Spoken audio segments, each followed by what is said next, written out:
జై శ్రీరామ్. అందరికీ నమస్కారం. భగవద్గీత 5వ అధ్యాయము సన్యాస యోగము 17వ అనువాదము. జ్ఞానం చేత ప్రకాశింపజేయబడే ఆ పరమార్థ తత్వం గురించే. దాని యందే బుద్ధిని నిలిపి దానినే ఆత్మగా తెలుసుకొని దాని యందే నిష్ఠులై అదే పరమగమ్యమైన ఎత్తుల తమ పాపాలను జ్ఞానం చేత కడిగి వేసుకొని పునర్జన్మ లేని స్థితిని చేరుకుంటారు.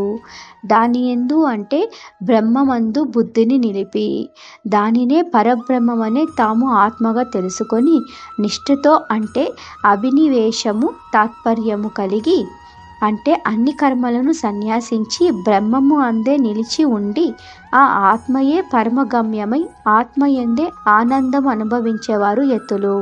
వారు జ్ఞానం చేత పాపాలు సంసారకారమైన దోషాలు కడిగి వేసుకున్నవారు.